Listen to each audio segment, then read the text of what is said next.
2011년 9월 15일 전국적으로 예고 없는 정전 사태가 발생했다.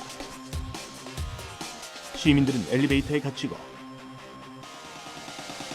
교통은 마비됐다. 깜깜한 어둠이 전국을 삼켜버렸다. 이른바 블랙아웃 직전까지 간 것. 9월 중순, 예년 같으면 한여름 더위가 물러섰을 시기에 이상기온이 계속되면서 전력 소비가 급작스럽게 늘자 정전 사태로 이어진 것이다. 원인은 잘못된 전력 수요 예측.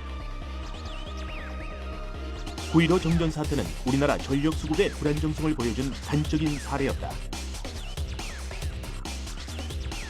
원전 가동 중지라는 최악의 사태까지 발생하면서 우리의 전력 수급 상황은 여전히 위기에 놓여 있다. 블랙아웃의 위협에서도 자유로울 수 없는 상태다. 블랙아웃이 발생했을 경우는 그냥 전기가 끊어졌다가 아니에요. 그냥 엘리베이터 섰다 이런 상황이 아닙니다. 이게 불세 발생해가지고 대규모로 갔을 경우에는, 왜냐하면 현대 문명이요, 모든 네트워크, 모든 그리드가 연동되어 있습니다. 예전과 다른 거예요. 지금 우리에게는 안정적인 전력 수급을 위한 합리적인 에너지 정책이 필요하다.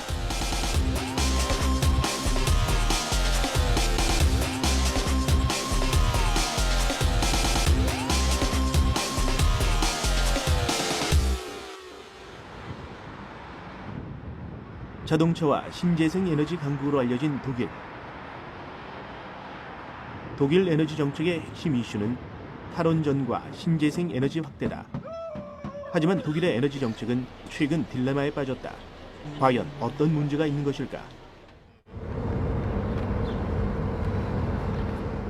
독일의 수도 베를린을 둘러싸고 있는 브란덴부르크 주의 작은 마을 펠트하임. 130여 명이 모여 사는 이 마을은 에너지 자립마을로 불린다. 마을에 필요한 전기와 난방 에너지를 거대 전력 회사와 같은 기존의 전력 공급망에 의존하지 않고 스스로 해결하기 때문이다.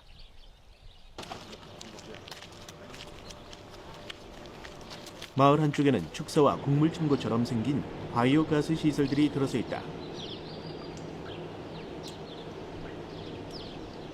감염을 이유로 외부인의 촬영은 금지됐지만 축사 안에는 에너지 자립의 원천인 젖소 400마리와 돼지 600마리가 키워지고 있다. Die Agrargenossenschaft bearbeitet hier eine Fläche von 1700 Hektar. 300 Hektar davon werden für den Maisanbau benutzt. Der Mais wird teils für das Viehfutter verwendet, also für die Schweine und für die Kühe. Der restliche Mais wird zu einer Silage verarbeitet, also er wird klein gehackt, eingelagert und anschließend mit den Fäkalstoffen der Viehzucht zu einer Mischung verarbeitet. Die Mischung wird in den Fermenter eingebracht. Dort entsteht ein Gas, Methangas, und dieses Methangas ist dann der Brennstoff für den Gasmotor, der dann die Elektrizität und die Wärme produziert. 가축의 분뇨뿐 아니라 마을에서 생산된 옥수수와 보리 쥐풀 등을 섞은 혼합물들은 박테리아균 배양을 통해 대사작용을 거쳐 가스를 생산한다. 발전량은 적지만 자체 난방도 전기시설의 동력도 바이오가스에서 얻는다. 이 마을의 핵심 에너지 공급원은 바로 이 풍력 발전기다. 마을이 필요한 연간 100만 킬로와트의 전기는 대부분 이 풍력 발전기에서 만들어진다.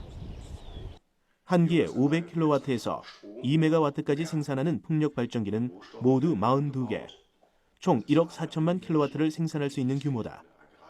Jährlicher Stromverbrauch ist 1 Million Kilowattstunden und diese 1 Million Kilowattstunden kommen zu mehr als 99% aus dem Windpark und nur in Abschaltzeiten, wenn Wartungsarbeiten durchgeführt werden müssen oder wenn es wirklich mal in der ganzen Region keinen Wind gibt, was selten vorkommt, dann kommt der Strom ersatzweise aus dem Blockheizkraftwerk, das von der Biogasanlage betrieben wird. 신재생 에너지를 통한 안정적인 전력 수급은 모두 독일 정부가 강력히 추진하는 에너지 대전환 정책의 결과물이다. 독일의 전력은 화력이 가장 많이 담당하고 있다. 신재생 에너지는 무려 31%, 나머지를 원자력과 수력이 담당하고 있다. 현재 독일은 신규 원전 건설이 법으로 금지돼 있다. 이에 따라 독일은 재생에너지 용량을 2010년에 비해 2030년에는 400% 이상 늘리기로 했다. 반면 원자력 용량은 점차 줄어 2030년에는 제로가 된다. 독일은 신재생 에너지원 개발을 촉진하기 위해 지난 2000년 재생에너지법, 즉 EG를 제정했고 이때부터 에너지 밴드, 이른바 에너지 대전환 정책이 본격화되기 시작했다. 하지만 독일의 이런 강력한 신재생 에너지 정책은 한 가지 걸림돌이 있다. 대체 시설의 급속한 확대와 높은 생산 원가는 결국 전기요금 상승을 불러왔고 분담금 명목으로 고스란히 소비자에게 부담이 전가되고 있다. EU의 27개 회원국 중에서 독일의 전기요금은 25유로 30센트, EU 평균은 18유로 40센트보다 38% 비싸다. 같은 선진국인 미국의 11달러 80센트와 비교해도 2.8배나 비싼 수준이다.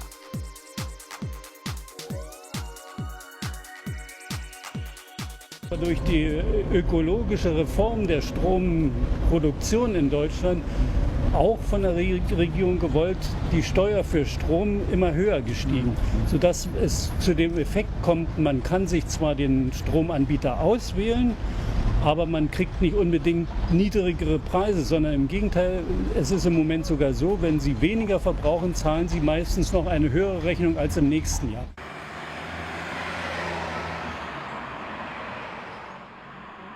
Also beispielsweise 신재생 에너지 보급 확대로 인한 전력 비용의 증가는 결국 23개의 석탄 발전 신규 증가로 이어졌다. 독일의 신재생 에너지법을 주관하는 신재생 에너지 사업단도 이 결정에 대해서 비판적인 입장이다. Und die stehen aus unserer Sicht dem Weg ins erneuerbare Zeitalter im Weg. Weil ein neues Kohlekraftwerk wird von heute angerechnet ungefähr 40 Jahre in Betrieb sein. Und bis dahin sind wir schon an dem Punkt angekommen, wo wir eigentlich die Energieversorgung komplett aus erneuerbaren Energien haben wollen.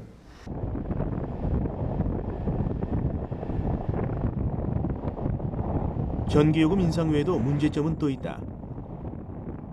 예를 들면 풍력발전 3000메가와트 설비를 건설한다 하더라도 바람이 요구되는 속도로 항상 불어주지 않기 때문에 실제로는 약 900메가와트 정도의 공급 능력을 기대한다는 의미다. 게다가 현재 독일의 산업지구는 대부분 남쪽 지역에 몰려있는 상황이다. 남쪽 지역에는 재생 가능 에너지 발전소가 이미 포화 상태이기 때문에 더 이상 건설이 불가능하다. Der Binnenausbau mit regenerativen Energien wie dieser Windpark hier, die Flächen sind vergeben, dort kann man nicht mehr sehr viel machen, außer leistungsstärkere Anlagen bauen. Man wird also in Richtung Offshore-Parks gehen, im Meer bauen und von dort oben ist natürlich sehr wenig Industrie und die Infrastruktur, was energetische Leitung betrifft, nicht so dicht wie hier unten, sodass man gezwungen ist, in Deutschland doch sehr dynamisch jetzt die Netze auszubauen, um die Energie vom Nord nach Süd zu bekommen. Das ist eine sehr herausfordernde Aufgabe.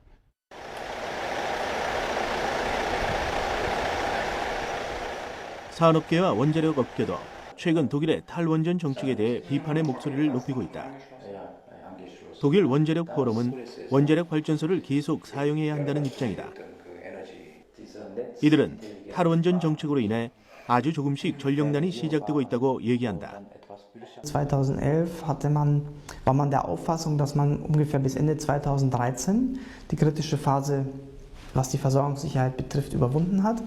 Aber das hat sich als Fehleinschätzung erwiesen, denn genauere Abschätzungen der Entwicklung des Kraftwerksparks in Deutschland, es gibt auch viele konventionelle Anlagen, die aus Altersgründen abgeschaltet werden. Diese Abschätzungen haben eben ergeben, dass die kritische Situation in den Stromnetzen, in der Versorgungssicherheit noch mehrere Jahre lang andauern wird. Und natürlich sind die weiteren Abschaltungen von Kernkraftwerken, die geplant sind, in diesem Kontext zu sehen. Das bedeutet, auch das wird zusätzliche Belastungen für die Stromnetze und ihr Management bringen. 지난 6월 12일 베를린에서는 연방에너지수자원관리협회 주최로 메르켈 수상이 참석한 가운데 에너지 관련 회의가 열렸다. 메르켈 총리는 이 회의에서 재생에너지법이 재생에너지 생산시설 확보 관점에서는 큰 성과를 낳았지만 여러 가지 문제점이 있다고 지적하고 완전히 새로운 시장 환경의 관점에서 재생에너지법에 대한 개혁을 검토해야 한다고 말했다. Was uns in den nächsten Jahren gelingen muss, das ist, dass wir den Ausbau der erneuerbaren Energien voranbringen, um unsere langfristigen Ziele zu erreichen, aber besser harmonisieren müssen mit dem Netzausbau und das Thema Versorgungssicherheit, also Kapazitätsmanagement, natürlich massiv an Bedeutung gewinnt. Und das alles unter dem Oberbegriff der Bezahlbarkeit zu schaffen, das ist eine erhebliche Herausforderung.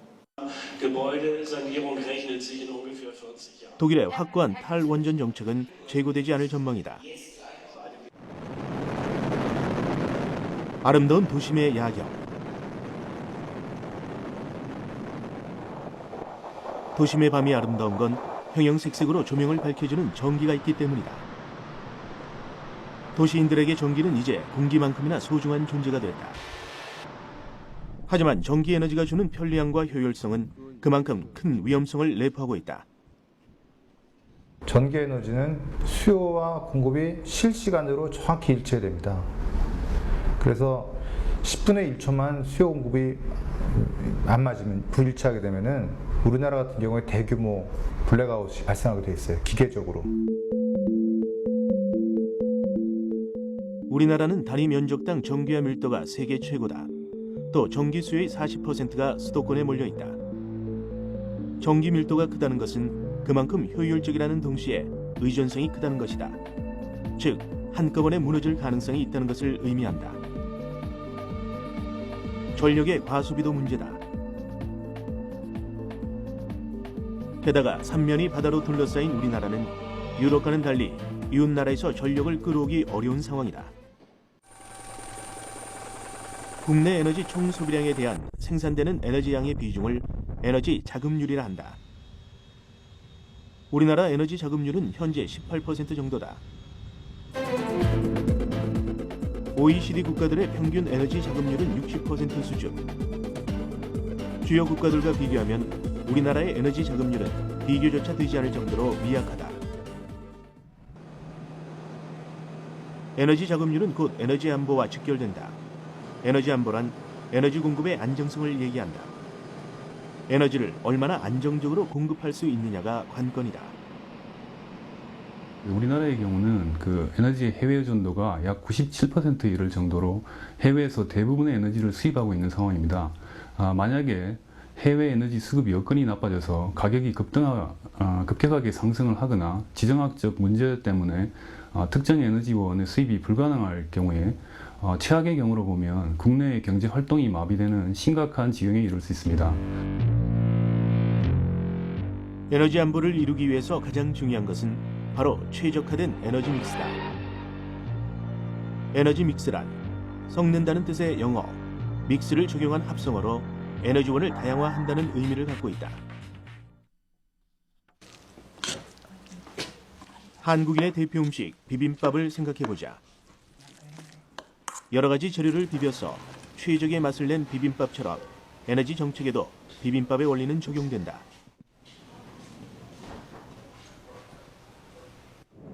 한마디로 에너지 믹스란 다양한 에너지를 조합해 최적의 에너지원 정책을 이끌어내는 것을 말한다.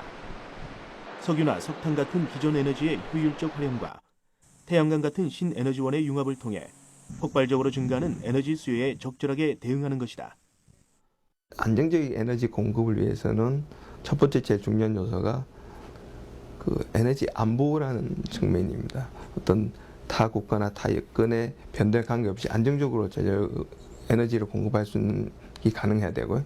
두 번째는 그 지금 사고 있는 환경을 잘 보존을 해야 되기 때문에 어떤 그런 친환경적인 에너지원이어야 된다는 부분. 그다음에 이 비용 자체가 너무 고비용이 돼서는 안 된다라고 하는 그런 경제성 부분, 이 세 가지 요소가 잘 결합이 돼야만이 우리가 추구하는 최적의 그 에너지 믹스가 나오게 되는 겁니다. 우리나라의 에너지 믹스는 국가에너지 기본계획에서 결정된다. 국가에너지 기본계획은 에너지 정책 관련 최상위 국가 전략으로 5년마다 세운다. 그 에너지 기본 계획에서는 에너지의 공급 안정성, 그리고 이제 경제성, 그리고 이제 환경 문제 등을 종합적으로 고려해서 최적의 에너지 믹스를 구성하는 것이 주요 목표로 되어 있습니다. 이를 위해서 그 에너지 수요 전망과 수요 관리 목표 설정 문제, 그리고 이제 이거를 충족시키기 위한 에너지 공급 믹스를 어떻게 구성할 것인가가 가장 중요합니다. 특히 이제 금년에는 에너지 믹스에 있어서 그 원자력과 신재생 에너지에 대한 비중을 어느 정도로 할 것인가가 중요한 변수가 될 것으로 보입니다.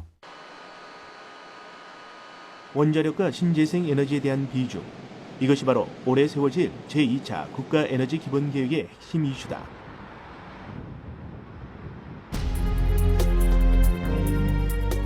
에너지 안보가 국가 경쟁력을 좌우하는 시대. 에너지 자립을 위해 세계 각국은 다양한 노력을 기울이고 있다. 에너지 안보와 친환경성, 그리고 경제성이라는 세 마리 토끼를 잡기 위해 과연 우리는 어떤 결정을 내려야 할까?